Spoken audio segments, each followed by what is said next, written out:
শব্দগুলো যেন বাতাস কেটে ইচ্ছের শরীরের প্রতিটি কোষে ঢুকে পড়ে শিহরণ ওঠে। শাড়ির ফাঁকে লুকিয়ে থাকা আগুন যেন এবার গায়ে ছোঁয়াতে শুরু করেছে। এই শাড়ি তোকে মানাবে, তবে সাবধানে পড়িস, কারণ যদি 1 ইঞ্চিও কারো চোখ পড়ে, আমি কিন্তু চোখ উপড়ে নিতে জানি। ধূসর কথা শেষ করে আর একবার তাকায় ইচ্ছের চোখে, তারপর সোজা হয়ে দাঁড়িয়ে ধীরে ধীরে হাঁটতে থাকে আলমারির দিকে। ইচ্ছে চুপ করে বসে থেকে ধূসরের সব কাহিনী অবকলন করতে থাকে। আলমারির দিকে এগিয়ে যাওয়ার আগেই ইচ্ছের সাথে ধূসর চোখাচোখি করে বলে, ফ্রেশ হয়ে শাড়ি পরে নে। কণ্ঠে কোনো জোর নেই, নেই কোনো আদেশের তর্জনী, তবু এমনভাবে বলা, যেন অস্বীকারের সুযোগ নেই। ইচ্ছে কিছু বলতে গিয়েও থেমে যায়। গলার কাছে শব্দ আটকে যায় যেন। ধীরে ধীরে মাথা নেড়ে শাড়িটা হাতে নেয়। ধূসর তখন পেছনে ঘুরে যায়, ইচ্ছে ওয়াশরুমের দিকে এগিয়ে যায়। দরজাটা বন্ধ হওয়ার সঙ্গে সঙ্গেই ধূসর পরনের টাওয়াল খুলে, ট্রাউজার আর গেঞ্জি পরে নেয়। চুলের ভেজা প্রান্ত থেকে পানি টুপটাপ মেঝেতে পড়ে, কিন্তু চোখে এক অদ্ভুত নিস্তব্ধতা। অন্যদিকে ওয়াশরুমে দাঁড়িয়ে ইচ্ছে, হাতে ধরা সোনা রূপার কাজ করা শাড়িটা সে বুকের সাথে চেপে ধরে আছে।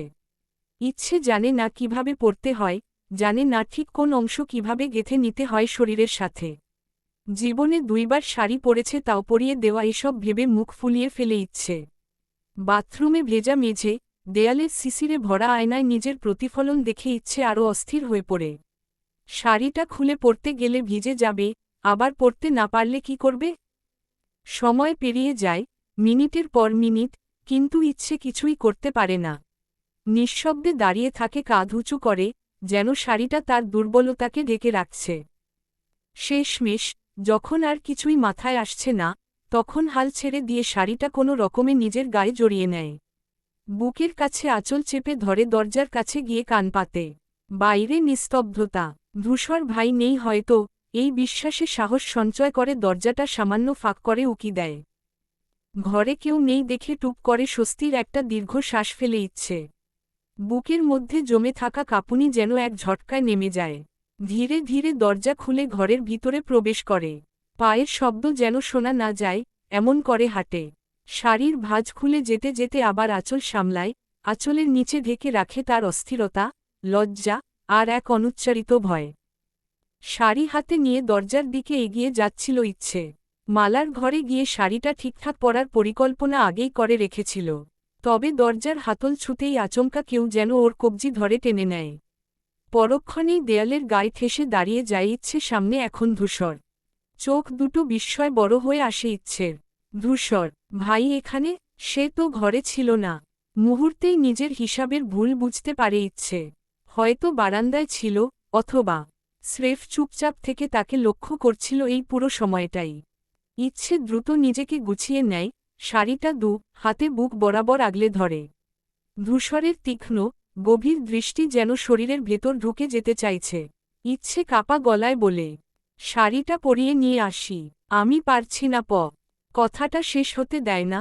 ধূসর এগিয়ে এসে ওর সদ্য গোসল করা ঠান্ডা পেট গলিয়ে কোমরের ভেতরে বাহু গুজে দেয়। ঠোঁটের প্রান্তে চেনা এক রহস্যময়ী হাসি, নিঃশ্বাসটা গা ঘেঁষে আসে, আর কানে কানে বলে, আমি পরিয়ে দেই। ইচ্ছে কেঁপে ওঠে, শরীরটা কেমন নিস্তেজ লাগতে থাকে মুহূর্তেই। মুখটা নিচু করে ফেলে, কিন্তু ধূসর এক চুলও নড়েনি। ধূসর ধীরে ধীরে শাড়িটা ইচ্ছের হাত থেকে নেয়। চোখে এক ধরনের ধোঁয়াটে আগুন, আর ঠোঁটে এক ধরনের নরম অথচ দাবিদার অভিব্যক্তি। যেন ইচ্ছে ওর, এবং এই শাড়িটা পরানোর অধিকারটাও শুধুই ওর। ইচ্ছে কিছু বলে না। ধূসরের হাত যেন নিজেই নিজের দায়িত্বে নেমে পড়ে। ধীরে ধীরে কোমরের চারপাশ দিয়ে শাড়ি পেঁচিয়ে দেয়, হাতের আঙুলগুলো ইচ্ছের ত্বক ছুঁয়ে যাচ্ছে মাঝে মাঝে, অজান্তেই। শাড়ির পাড়টা কাঁধে এনে রেখে পিন খোঁজে ধূসর, এক হাত দিয়ে আঁচল ধরে আরেক হাতে নিজের পকেট থেকে ছোট একটা পিন বের করে। ধূসর যতটা না শাড়ি পরাচ্ছে, তার চেয়েও বেশি সময় যেন ইচ্ছে দেখছে, অনুভব করছে। শাড়ি পরা নিয়ে এমন হবে, এটা ইচ্ছে কখনো ভাবেনি। যদি ভাবত তাহলে হয়তো নিজের আয়ত্তে নিয়ে ফেলত শাড়ি পরার মতো কঠিন কর্ম। ধূসর তখনও মাথা নিচু করে একবার বলে ওঠে, তুই তো আমার, তোর শরীরের প্রতিটা বাঁক আমার চেনা। আর তোর লজ্জা, সেটাও আমার। Red strawberry. ইচ্ছে শাড়ির আঁচলের নিচে লুকিয়ে পড়ে যেন। মুখটা গরম হয়ে ওঠে। নিজেকে আড়াল করতে উঠে পড়ে, কিন্তু ধূসরের সামনে কিছুই গোপন রাখা যায় না। শেষবার একগুচ্ছ কুচি ইচ্ছের হাতে ধরিয়ে দেই ধূসর, বুঝে নেওয়ার জন্যে। ইচ্ছে কাপা হাতে কুচি নাভি বরাবর গুজে ফেললে ধূসর মাথা নামিয়ে ফ্লোরে বসে বাকিটা ঠিক করে দেই। ইচ্ছের ছোট শরীরে যেন শিহরণ জাগে, শীতল স্রোত নেমে চলে শিরদাঁড়া বেয়ে। পাশের আয়নায় নিজেদের প্রতিবিম্ব দেখে ইচ্ছে ধূসর পেছনে থেকে ওকে জড়িয়ে ধরে, শাড়ি ঠিক করে দিচ্ছে, আর ও নিজের বুকের ভেতরের ঢেউ সামলাতে পারছে না। ধূসর ফিসফিস করে বলে, আমি তোর শরীর নয়, তোর সমস্ত অস্তিত্ব গায়ে জোড়াতে চাই। আমার হাত দিয়ে, আমার দৃষ্টি দিয়ে, আমার অধিকার দিয়ে। ইচ্ছে এবার আর দাঁড়িয়ে থাকতে পারে না। ওর পা কাঁপে। ধূসর তা টের পেয়ে কোমরের বাপাশে এক হাত রাখে, আরেক হাতে কাঁধ ছুঁয়ে সান্ত্বনা দেয়, কিন্তু চোখের ভাষায় জানিয়ে দেয়, সান্ত্বনার আড়ালেও তার অধিকার এখন। ধূসর ইচ্ছেকে সম্পূর্ণ শাড়ি পরিয়ে দেই, ধূসর যেন ইচ্ছেকে ঢেকে দিল নিজের ছায়ায়, নিজের ছোঁয়ায়, আর এক ভয়ঙ্কর, অথচ অসম্ভব ভালোবাসার দাবিতে। শাড়ি পরানো শেষ হলে ধূসর নিঃশব্দে ইচ্ছেকে আয়নার সামনে দাঁড় করাই। কালো স্লিকের কারুকাজ করা শাড়িতে ইচ্ছে যেন সত্যিই অন্য এক জগতের বাসিন্দা, নির্ঘাত কোনো ঘুমন্ত পরী, কোনো স্বপ্নের নারী, যার রূপ শুধু চোখে না, মনে গেঁথে থাকার মতো। শাড়ির আঁচলে জড়ানো গম্ভীর সৌন্দর্য যেন আয়নার প্রতিবিম্বেও আভা ছড়ায়। ইচ্ছের গালে থাকা কুচকুচে কালো তিলটা যেন শাড়ির সঙ্গে প্রতিযোগিতায় নেমেছে, কে বেশি মোহজাগানিয়া। ইচ্ছে আয়নার দিকে তাকিয়ে এক দৃষ্টিতে নিজেকে দেখে খুঁটিয়ে খুঁটিয়ে আশ্চর্য হয়ে লক্ষ্য করে ধূসর ভাই কি নিখুঁতভাবে পরিয়েছে শাড়িটা। কোথাও একটা ভাঁজও নেই, কোথাও অসঙ্গতি নেই, এমনকি পিনটাও এমনভাবে লাগানো যেন সে প্রতিটি ছোঁয়ায় নিজের যত্ন ঢেলে দিয়েছে। ইচ্ছের মনে পড়ে যায় সে নিজের হাতে অনেক সময়ও এমনভাবে শাড়ি ঠিক করে উঠতে পারেনি। এখন মনে হচ্ছে তার শরীরের প্রতিটি রেখা, প্রতিটি ভাঁজধূসর যেন কল্পনা এঁকে তবেই বাস্তবের ছোঁয়ায় ফুটিয়ে তুলেছে। ইচ্ছে মনের মধ্যে ঘুরপাক খায়, একজন পুরুষ, তাও ধূসর ভাই, এত নিখুঁতভাবে শাড়ি পরাতে পারে? এই কথা ভাবতেই ইচ্ছের গাল লাল হয়ে আসে। সে কিছু বলবে না বলেই ঠিক করে, কিন্তু মুখের লজ্জা যেন ঢেকে রাখতে পারছে না। ধূসর পাশ থেকে ইচ্ছেকে দেখে হালকা হাসে, যেন ইচ্ছের মনের সব কথা পড়তে পারছে। ইচ্ছেকে আরেকটু কাছে টেনে নিয়ে নিঃশব্দে বলে ওঠে, ২৭ বছর জীবনে তুই প্রথম নারী, বিশ্বাস কর। বউয়ের জন্য সব শিখেছি। ইচ্ছে কোনো কথা বলে না। চোখে ধরা পড়ে একরাশ বিস্ময়, মুগ্ধতা আর লজ্জার মিশেল। ধূসরের কণ্ঠে সেই নির্লিপ্ততা ভঙ্গির পেছনে যে কোমল ভালোবাসা লুকিয়ে আছে, তা যেন আজ স্পষ্ট হয়ে উঠেছে আয়নার প্রতিচ্ছবিতে। এমন সময় পকেটে থাকা ফোন হঠাৎ করে ভাইব্রেট করতে শুরু করলে ধূসর ইচ্ছের চোখে চোখ রাখার মাঝখানেই আচমকা পিছু হাঁটে, ঠোঁটের কোণটায় এক ফোঁটা হাসি রেখে দরজা খুলে বেরিয়ে যায় লিভিং রুমের দিকে। ইচ্ছে প্রথমে থমকে দাঁড়ায়, তারপর নিজের প্রতিচ্ছবি আয়নায় একবার দেখে নেয়, চোখে মুখে লজ্জা, ধকধক করা বুক, শাড়ির ভাঁজে গরম নিঃশ্বাসের চিহ্ন। ধূসরের আচরণে কেঁপে উঠে সে, কিন্তু নিজেকে শক্ত করে, দ্রুত পা ফেলে বেরিয়ে আসে, সোজা ধূসরের পিছু লিভিং রুমের দিকে। তবে গিয়ে দেখে ধূসর ভাই নেই। চারদিকে তাকিয়ে ধূসরকে খোঁজে ইচ্ছে, কিন্তু কোথাও নেই। ঠিক তখনই মালা হন্তদন্ত হয়ে এসে বলে উঠে, ভাইজান তোকে খেয়ে নিতে বলেছে ইচ্ছে। চল, খাবি। ইচ্ছে কিছুক্ষণ চুপ থেকে শুধু জিজ্ঞেস করে, উনি কোথায় গেছে রে মালা? কিছু বলেনি? মালা মাথা নাড়িয়ে বলে, না বড় ভাইজান কিছু বলেনি। আর কথা না বাড়িয়ে ইচ্ছে আস্তে পা ফেলে ডাইনিং টেবিলে গিয়ে বসে। মালা এক এক করে খাবার সার্ভ করতে থাকে, আর তখন হঠাৎ বলে। মালা কিছুটা হাসি নিয়ে বলে, ইচ্ছে, তোকে দারুণ লাগছে এই শাড়িতে। তোর গায়ে এই রংটা একেবারে ভাইজানের পছন্দের মতো। তবে একটা কথা বলি, তখন ভাইজান কেন তোকে কোলে করে আনল রে? ইচ্ছে সেই কথা শুনে চমকে যায়। কি বলছে মালা? মুখ হঠাৎ শুকিয়ে আসে তার। ঠিক তখনই পানির গ্লাস তুলে নিয়ে মুখে ঢেলে দেয়, যেন গলা দিয়ে কিছু নামতে চায় না আর। কাশি শুরু হয়ে যায় হঠাৎ, গ্লাসের পানি ছিটকে পড়ে টেবিলের ওপর, আর মালা তাড়াহুড়ো করে সামনে এগিয়ে এসে পিঠে হাত রাখে। ও মা, বিষম খেয়েছিস নাকি? মালা প্রশ্ন করে, তার চোখে মুখে দুশ্চিন্তার ছাপ। ইচ্ছে যেন মুহূর্তেই দমবন্ধ হয়ে যায়। গলায় হঠাৎ কাটা লেগে যায়, হু হু করে বিষম খেয়ে ওঠে। মালা দৌড়ে গিয়ে পানি এগিয়ে দেয়। ইচ্ছে গ্লাসটা ধরে দ্রুত চুমুক দেয় একে একে, যেন সেই প্রশ্নটা তার শরীরের রন্ধ্রে ঢুকে গেছে। ধূসর ভাই কি বলেছে, কি করেছে, সবকিছু যেন এখন আরও গাঢ় রহস্য হয়ে সামনে আসে। আলো আধারি ঘেরা একটি নীরব কক্ষ। চারপাশে ইটের দেয়াল, পুরনো চুনকাম ঝরে পড়ছে জায়গায় জায়গায়। কক্ষের মাঝে একটি শক্তপোক্ত কাঠের টেবিল আর দুটো কাঠের চেয়ার, যেগুলো দেখে সহজেই বোঝা যায় এগুলো কোনো সাধারণ জায়গার আসবাব নয়। এরা যেন সাক্ষী থেকেছে অগণিত জিজ্ঞাসাবাদের, চাপা হুমকির, অসংখ্য ভাঙা স্বপ্নের। টেবিলের ঠিক মাঝখানে অবহেলায় পড়ে আছে একটি সাদা খাম, ফাঁকা নাকি ভেতরে কোনো গোপন রহস্য লুকিয়ে তা বোঝার উপায় নেই। পুরো কক্ষটায় শুধু একটি ঝুলন্ত বাতি, সেটিও বাতাসে ধীরে ধীরে দুলছে। আলোয় একটা সময় টেবিলের অর্ধেক ঢেকে যাচ্ছে ছায়ায়, আবার অর্ধেক উদ্ভাসিত হচ্ছে কম্পমান আলোতে। সেই দুলতে থাকা লাইটের কম্পিত আলোর নিচে মাঝে মাঝে ভেসে উঠছে দুটি মুখের রেখা। একপাশে বসা একজন বয়সের ভারে নুয়ে পড়া মানুষ, যার চোখে মুখে ক্লান্তির ছাপ স্পষ্ট, অথচ দৃষ্টি এখনও সতর্ক, হিসেবি। অন্যদিকে বসা আরেকজন, কঠিন চোয়াল, গাঢ় ভ্রু, আর দৃষ্টিতে যেন আগ্নেয়গিরির অপেক্ষমান বিস্ফোরণ। যার চোখে কোনো কুণ্ঠা নেই, আছে শুধু অমোঘ দৃঢ়তা। যেন অপেক্ষা করছে কবে চুপিসারে বিস্ফোরিত হবে জমে থাকা আগুন। টেবিলের দুই প্রান্তে বসা এই দুই মানবের মাঝখানে যেন জমাট বাঁধা এক যুদ্ধ চলছে, কোনো শব্দ নেই তবু কক্ষের বাতাস ভারী হয়ে আছে দমবন্ধ উত্তেজনায়। এটা কোনো সাধারণ জায়গা নয়। এটা গোয়েন্দা বিভাগের একটি গোপন ইন্টাররোগেশন রুম, যেখানে একবার ঢুকলে সত্য ফাঁস হওয়া ছাড়া আর কোনো রাস্তা থাকে না। ঝুলন্ত লাইটের আলোয় কাঁপতে থাকা ছায়াগুলো যেন বলে দিচ্ছে, আজ রাত হয়তো কাউকে ভেঙে দেবে, কারো মুখোশ খুলে দেবে, অথবা কোনো চিরস্থায়ী নীরবতার জন্ম দেবে। 9 মাসের ছুটি, কিভাবে 6 মাসেই জয়েনিং লেটার আসে? সামনের বসা থাকা বয়স্ক লোকটির দিকে তাকিয়ে বলিষ্ঠ কণ্ঠে প্রশ্ন ছুড়ে দেয় ধূসর। কণ্ঠে স্পষ্ট রাগ, চোখে তীব্র সন্দেহের ঝিলিক। লোকটি সামান্য হাসে, যেন এই প্রতিক্রিয়া সে অনুমান করেই রেখেছিল। নরম অথচ রহস্যময়ী গলায় বলে উঠে, তুমি তো রাগ করছো নাতি। কাজের জায়গা আর ব্যক্তিগত জীবন, এই দুইটাকে একসাথে মিলিয়ে ফেলো না।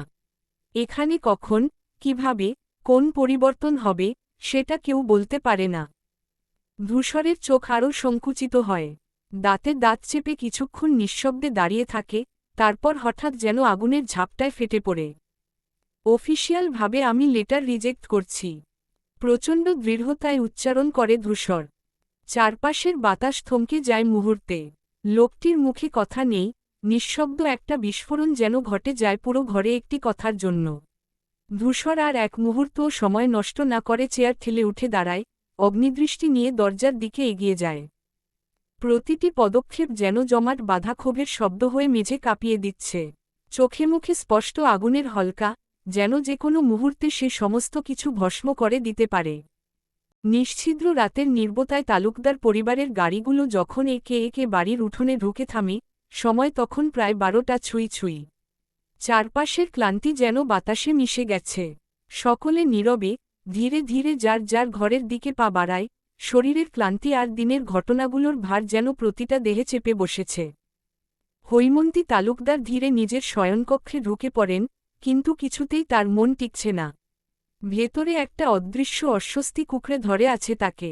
আচমকাই মালাকে ডাকার জন্য গলা ছাড়েন, কণ্ঠে অদ্ভুত রকমের উদ্বেগ। মালা, সদ্য কাজ শেষ করে বিশ্রাম নিতে যাচ্ছিল, চমকে উঠে দৌড়ে আসে। শোবার ঘরের দরজায় দাঁড়িয়ে মালা হাঁপাতে হাঁপাতে বলে, জি খালাম্মা। হৈমন্তীর কণ্ঠে তখন স্পষ্ট উৎকণ্ঠার কম্পন, দ্রুত জিজ্ঞেস করে বসে, ধূসর আর ইচ্ছে কোথায় রে মালা? আমি তো কাউকেই দেখছি না। মালা থমকে যায়, মুখের মধ্যে ভয় আর দোটানার ছায়া খেলে যায় এক মুহূর্তের জন্য। তারপর দ্রুত নিজেকে সামলে নিয়ে কাপা গলায় উত্তর দেয়, তালুকদার ভাই তো সন্ধ্যায়, সেই 8টার সময়ই বাড়ি থেকে বেরিয়ে গেছে। আর ইচ্ছে তো ঘরে ঘুমিয়ে পড়েছে। কিন্তু মালার কণ্ঠ কেমন দ্বিধা লুকানো ছিল। হৈমন্তী খেয়াল করেন সেটা। ভেতরের অজানা এক শঙ্কাহীন বাতাসের মতো বয়ে যায় হৈমন্তীর বুকের ভেতর দিয়ে। ঘরের দেয়ালে ঘড়ির কাঁটা তখন রাত 12টা পেরিয়ে গেছে। চারপাশের নীরবতা যেন ঘনীভূত হয়ে তালুকদার বাড়িটাকেই গিলে ফেলছে। আর সেই নীরবতার ভেতর দিয়ে যেন চাপা কোনো অশুভ গুঞ্জন বাজছে, অদৃশ্য, অথচ ভীষণ ভয়ঙ্কর। কিছু একটা ঠিক নেই, খুব কিছু একটা ভুল হচ্ছে, এই অনুভূতি নিয়েই হৈমন্তী বসে রই বিছানায়। হৈমন্তী মালাকে আর কিছু জিজ্ঞেস করার আগেই ওয়াশরুমের দরজা খুলে বেরিয়ে আসে ইনায়েত তালুকদার। দীর্ঘ সফরের ধকল যেন এখনও তার শরীরের ভেতর রয়ে গেছে, তাই গোসল সেরে শরীরটা একটু হালকা করেছেন।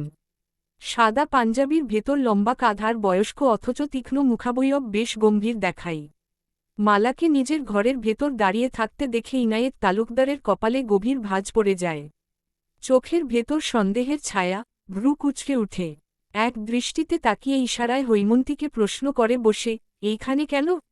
হৈমন্তী হকচকিয়ে যায়। মুহূর্তের মধ্যে একটা অস্বস্তিকর নীরবতা ঘরে নেমে আসে। কিছুটা আমতা আমতা করে, গলায় কৃত্রিম ভরসা এনে বলে, বাতের ব্যথাটা বেড়েছে ঈশিতার বাপ, তাই তেল গরম করতে বলছিলাম মালাকে। মুখের উপর এমন স্পষ্ট মিথ্যে শুনে মালার চোখ বড় হয়ে আসে। মুহূর্তের জন্য মনে হয় সত্যটা বলবে, কিন্তু সময় মতো নিজেকে সামলে নেয়। দাঁড়িয়ে থাকে চুপচাপ, মাথা নিচু করে। হাতের আঙুলগুলো বারবার মুচড়ে যেতে থাকে অজান্তেই। ইনায়েত তালুকদার তাকিয়ে থাকে কিছুক্ষণ। মুখে কিছু না বললেও চোখে মুখে অস্পষ্ট অস্বস্তি খেলা করে। যেন কিছু একটা মনের মধ্যে খটকা লেগে গেছে। হৈমন্তীর কথাগুলো বিশ্বাস করার চেষ্টা করেও অদৃশ্য কোনো অশনি সংকেত যেন তার চারপাশ ঘিরে ধরেছে। হৈমন্তী তখন দ্রুত গলার স্বর বদলে তাড়া দেয়, মালা যা, তাড়াতাড়ি তেল নিয়ে আয়, আমি ততক্ষণে গোসল সেরে আসি। মালা কোনো কথা না বলে মাথা নিচু করে ঘর থেকে বেরিয়ে যায়, কিন্তু বুকের ভেতর ভয় আর সন্দেহের ঢেউ অবিরাম ধাক্কা দিতে থাকে। ইনায়েত তালুকদার দাঁড়িয়ে থাকে স্থির চোখে, যেন চারপাশের বাতাসকেও পরীক্ষা করছে। দৃষ্টিতে কেমন একটা প্রশ্নবোধক খোঁজ লেগে থাকে, চুপচাপ, যেন ভিতর থেকেই সমস্ত অস্বাভাবিকতা টের পাচ্ছে। হঠাৎই ঠান্ডা গলায় বলে ওঠে, তেল তো হাতের কাছেই আছে, তবে মালা দরকার হলো কেন? হৈমন্তীর মুখ দিয়ে কথা বের হয় না। সারা শরীরে ঘাম জমে ওঠে। ইনায়েত তালুকদারের ঠোঁটের কোণে হালকা হাসির ছায়া ফুটে ওঠে, একটা অদ্ভুত, ভয় ধরানো হাসি। অন্যদিকে ধূসরের ঘরে ইচ্ছে গভীর ঘুমে মগ্ন। পরনে সেই কালো সিল্কের শাড়ি, শরীরের সাথে মেখে থাকা পাতলা কাপড়ে ইচ্ছে যেন মায়াপরীর রূপ ধারণ করেছে। তৈলাক্ত নরম মুখশ্রীতে ঘুমের প্রশান্তি ছড়িয়ে আছে, গালে ছোট্ট কুচকুচে কালো তিল যেন নিখুঁত সৌন্দর্যে বাড়তি জাদু ছড়িয়ে দিচ্ছে। এলোমেলো চুলের গোছা বিছানার সাদা চাদরে ছড়িয়ে আছে, মনে হচ্ছে যেন কোনো দস্যি বাতাস এসে তার চুলগুলো এলিয়ে দিয়েছে। বারান্দার খোলা দরজা দিয়ে চাঁদের নরম আলো নিঃশব্দে ঘরে ঢুকে পড়ছে। মৃদু দুলতে থাকা পর্দার ফাঁক গলে হালকা ঠান্ডা বাতাস ঘরের পরিবেশে ছড়িয়ে পড়ছে। সেই ঠান্ডায় ইচ্ছে নড়েছে উঠে, শরীর কাঁপে এক নিমিষে। কিন্তু ঘুমের অতলে তলিয়ে থাকা ইচ্ছে জেগে উঠতে পারে না, না পারে গায়ে টেনে নিতে পাশে রাখা কমফোর্টারটুকু। ইচ্ছে মুখ দিয়ে শুধু হালকা অস্ফুট শব্দ করে, আবার গভীর ঘুমে হারিয়ে যায়। ঘরের নিস্তব্ধতায় শুধু ইচ্ছের মৃদু নিঃশ্বাসের শব্দ, আর দরজা ভেদ করে আসা বাতাসের আনাগোনা। বাইরে বিশাল আকাশ জুড়ে চাঁদ দাঁড়িয়ে আছে, যেন নিঃশব্দে কোনো অজানা অশনি সংকেত বয়ে আনছে। অন্ধকারে মৃদু আলোয় ইচ্ছের মুখ আরও কোমল, আরও নিষ্পাপ লাগছে। ধীরে ধীরে একটি ছায়া এগিয়ে আসে, চোখে গভীর মমতা আর বুকের মধ্যে অদম্য শান্তি। এতদিনের অশান্তির পরে আজ যেন ছায়াটির মনের জমাট বাঁধা মেঘ কিছুটা হলেও সরেছে। ছায়াটি নরম পায়ে ইচ্ছের বিছানার কাছে এসে দাঁড়াই। ইচ্ছে গভীর ঘুমে আচ্ছন্ন, মুখে যেন শিশুর মতো প্রশান্তির ছায়া। রোকসানা ধীরে হাতে ইচ্ছের গায়ে টেনে দোদে শীত নিবারণের জন্য কমফোর্টারটা, যেন কোনো ঠান্ডার ছোঁয়াও তার মেয়ের শরীর ছুঁতে না পারে। নিঃশব্দে একবার ইচ্ছের ঝলমলে কপালে ঠোঁট ছুঁয়ে দেন, সেই চুমুতে মিশে থাকে শত দোয়া, ভালোবাসা আর চোখের জলে বুক ভেসে যাওয়া সুখের আকুতি। একটুক্ষণ চুপ করে ইচ্ছের সিথানে বসে থাকে রোকসানা তালুকদার, যেন এই মুহূর্তটাকে চিরকাল নিজের মনে আটকে রাখতে চাই মা হিসাবে। তারপর আস্তে করে সোজা হয়ে দাঁড়াই। ঘরের চারদিকে তাকান একবার, কিছুটা ভয়, কিছুটা তৃপ্তি মিশে আছে যেন তার চোখে। ধীরে ধীরে দরজার দিকে এগিয়ে যান। তারপর প্রতিটি পদক্ষেপ যেন ভারী, যেন এই শান্ত মুহূর্ত থেকে নিজেকে ছিঁড়ে নিয়ে যেতে কষ্ট হচ্ছে। দরজার কাছে পৌঁছে নীরবে একটা দীর্ঘ দৃষ্টিপাত করেন তার ছোট্ট মেয়ের দিকে। এখন আর সে ছোট নেই, তবু তার কাছে ইচ্ছে আজও সেই ছোট্টটি। তারপর খুব ধীরে, নিঃশব্দে, যেন ঘুমের রাজ্যে মেখে থাকা পরীর কোনো শব্দ ঘুম না ভেঙে যায়, দরজার হাতল ধরে টেনে খুলে ফেলেন। বাইরে রাতের অন্ধকার ঠায় দাঁড়িয়ে আছে, অদ্ভুত এক স্নিগ্ধতার মধ্যে। রোকসানা বেরিয়ে যান, দরজা বন্ধ হয় পিছনে। ঘরের ভেতরে ইচ্ছের নরম নিঃশ্বাসের শব্দ আবারও ভেসে আসে, অন্ধকারে নেমে আসে গাঢ় হয়ে। দুদিন পর সময় থেমে থাকে না কারো জন্য, নদীর স্রোতের মতো এগিয়ে চলে আপন গতিতে। ইচ্ছে আর ধূসরের মাঝের সেই রাতের ঘটনা আজ 2 দিন পেরিয়েছে। তবে ইচ্ছে লক্ষ্য করেছে, ধূসর ভাই এখন যেন তাকে দেখেও না দেখার ভান করছে। কথা বলতে এলেও নির্লিপ্ততা, সংক্ষিপ্ত উত্তর দেয়। আর সেই রাতের পর ইচ্ছেকে নিজের ঘরে পাঠিয়ে দিয়েছে ধূসর। ইচ্ছে বুঝতে পারে না, কি ভুল করেছে সে। কেন ধূসর ভাই এমনভাবে নিজেকে দূরে সরিয়ে নিচ্ছে। অথচ ইচ্ছের নিজের ভেতর যেন আগুনের মতো ভালোবাসা জ্বলছে। ধূসর ভাইয়ের জন্য মনের কোণে যে অনুভূতি গেঁথেছিল, তা এখন দিন দিন আরও গাঢ় হয়ে উঠছে। তার চেয়েও বেশি কষ্ট দেয় ধূসরের সেই নীরবতা, সেই দূরত্ব। ইচ্ছে জানে না কিভাবে সামনে এগোবে, কিভাবে ভাঙবে এই অব্যক্ত দেয়াল। চোখের আড়াল হলেও মন যেন ক্রমাগত ধূসর ভাইয়ের উপস্থিতি অনুভব করে। একবার তাকালে মনে হয় চিরদিনের মতো হারিয়ে যাবে, আবার মনে হয় কেন এতটা দূরে সরে গেল, তারও উত্তর নেই। এদিকে কয়েকদিন পর পরীক্ষা। ইচ্ছে পড়ার টেবিলে বসে পড়ার ভান করে, কিন্তু মন কোথাও আটকে আছে। বইয়ের পাতা উল্টালেও দৃষ্টি যেন স্থির থাকে। মাঝে মাঝে অন্যমনস্ক হয়ে যায়। হাতের কলম দাঁত দিয়ে কামড়ে ধরে ভাবে ধূসর ভাইয়ের কথা। স্মৃতিতে একের পর এক ভেসে আসে। প্রথম দেখা, প্রথম কথা, প্রথম ছুঁয়ে দেওয়া মুহূর্তগুলো। মনে পড়ে সেই গভীর দৃষ্টি, যেখানে এক অদ্ভুত নিরাপত্তার অনুভূতি লুকিয়েছিল। ইচ্ছে জানে, ধূসরভাই চাইলেই ভেঙে দিতে পারে সমস্ত বাধা। তবুও সে কেন নিজেকে এভাবে সরিয়ে রেখেছে? ইচ্ছে একা একা উত্তর খোঁজে। আর বুকের ভেতর চেপে বসে অদৃশ্য ভয়, যদি ধূসর ভাই সত্যিই তাকে দূরে সরিয়ে দেয়? যদি এই নীরবতা আর কখনো না ভাঙে? পড়ার টেবিলের ওপর মাথা রেখে ইচ্ছে চুপচাপ পড়ে থাকে। বাইরে হালকা বাতাস বয়ে যায়, জানালার পর্দা দুলে ওঠে। সেই হাওয়ার সাথে যেন মিশে যায় ইচ্ছের নিঃশব্দ দীর্ঘশ্বাস। কেউ বুঝে না, ইচ্ছে এখন কি গভীর যন্ত্রণায় ভেঙে পড়ছে। অথচ বাইরে থেকে দেখে মনে হয়, সে কেবল পড়ায় ব্যস্ত। কেবল তার চোখের ভাষা, তার অকারণ অভিমান, তার নীরব কান্না, এসবই বলে দেয় ধূসর ভাইয়ের জন্য তার মন আজও কতখানি ব্যাকুল, আর কতখানি অসহায়তা। সকালের মিষ্টি আবহাওয়া ও জানালা দিয়ে আসা সূর্যের আলো প্রতিফলিত হয়ে ইচ্ছের চোখে মুখে আছড়ে পড়ে, আর ইচ্ছে বিরক্ততে চোখের উপর হাত দিয়ে ধরে যেন আলো না আসে। তবে এমন সময় ইচ্ছের কানে কিছু কান্নার শব্দ আসতে থাকে। হৈমন্তীর কান্নার আওয়াজে ইচ্ছের ধ্যান ভেঙে যায়। মুহূর্তেই সজাগ হয়ে ওঠে। ভালো করে কান পাতার চেষ্টা করে, বুঝতে চেষ্টা করে লিভিং রুমে আসলে কি হচ্ছে। কান্নার শব্দ তীব্র হতে থাকে, যেন বুকের মধ্যে এক অজানা আশঙ্কা দানা বাঁধে ইচ্ছের। হৃৎপিণ্ডের ধুকপুকানিও যেন বেড়ে যায়।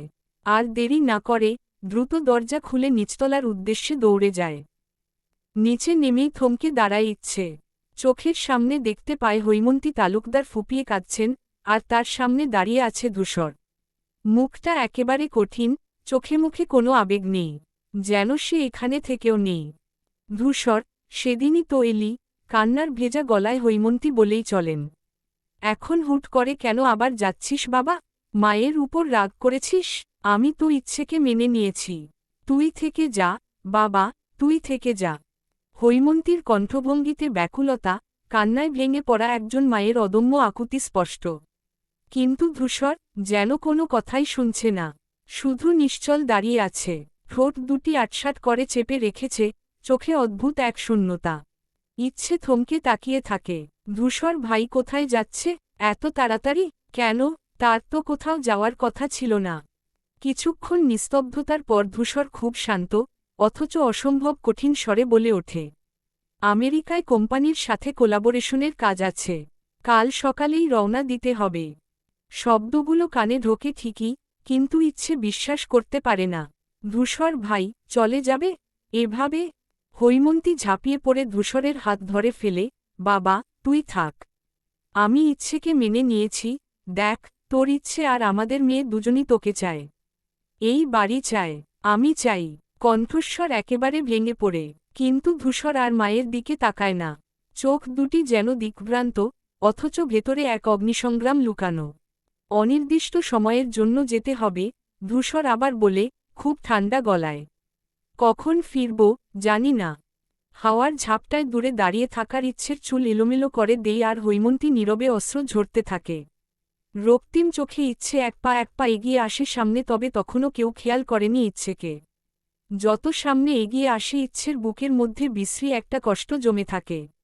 পা যেন জমে যায় মার্বেলের মেঝেতে।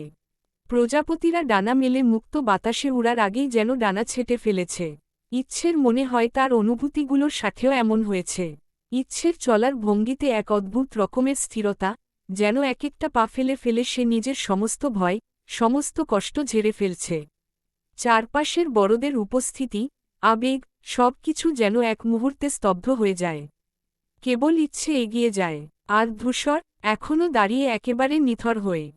ইচ্ছে গিয়ে ধূসরের সামনে থামে। ধূসর নিজের সামনে ইচ্ছেকে দেখে যেন একটু নড়েচড়ে ওঠে। চোখে মুখে ভেসে ওঠে এক ধরনের অপরাধবোধ, গভীর, ব্যথাতুর অপরাধবোধ। হাতের আঙুল শক্ত করে মুষ্টিবদ্ধ করে অজান্তেই ধূসর, যেন নিজেকে থামাতে চাইছে। কিন্তু কিছু বলার আগেই ইচ্ছে পা উঁচিয়ে সবার সামনেই ধূসরকে শক্ত করে জড়িয়ে ধরে। দৃঢ়, তীব্র সেই আবেগে যেন ধূসর এক মুহূর্তের জন্য হাঁপিয়ে ওঠে। সবাই থমকে তাকায় ইচ্ছের এমন কাজে। শান্ত স্বভাবের ইচ্ছে যেন আজ নিজের অনুভূতি লুকাতে ব্যর্থ। সবার দৃষ্টি উপেক্ষা করে ইচ্ছে চিৎকার করে উঠে, কণ্ঠে সমস্ত চাপা কষ্টের বিস্ফোরণ। যখন মন চাইবে কাছে আসবেন, যখন মন চাইবে শাসন করবেন, যখন মন চাইবে বিয়ে করে ফেলবেন, আবার যখন মন চাইবে অনির্দিষ্ট সময়ের জন্য চলে যাবেন। কথাগুলো ছুঁড়ে দেয় ইচ্ছে ঠিকই, তবে ধূসর অনুভব করে তার বুকের কাছটুকু ভিজে গেছে ইচ্ছের কান্নায়। যার চোখের পানিতে ধূসর গোটা দুনিয়া ছাড়কার করে ফেলতে পারে আজকে তার জন্য তার ইচ্ছে ঘুরি কাঁদছে ভেবেই ধূসরের হাত আরও শক্ত হয়ে আসে। শুধু চোখ বড় বড় করে তাকিয়ে থাকে ইচ্ছের দিকে। ইচ্ছে কাঁপছে, শরীর জুড়ে যেন টানটান উত্তেজনা। ধূসরের চোখ দুটো রক্তিম হয়ে ওঠে, কোনো ভাষা খুঁজে পায় না সে। একটা ভয়ার্ত অপরাধবোধ তাকে ছিন্নভিন্ন করে দিতে থাকে মুহূর্তেই। হাত বাড়াতে চায় ইচ্ছের দিকে, কিছু একটা বলতে চায়, কিন্তু ইচ্ছে আর সময় দেয় না। ধূসরকে নিজের বাহু থেকে সজোরে ধাক্কা দিয়ে দূরে ঠেলে দেয়। ধূসর পেছনে একটু হোঁচট খায়। ইচ্ছে তখন রাগে, কষ্টে, অপমানিত চাউনি নিয়ে কাঁপতে কাঁপতে বলে ওঠে, চলে যান, আমি আপনার মুখও দেখতে চাই না।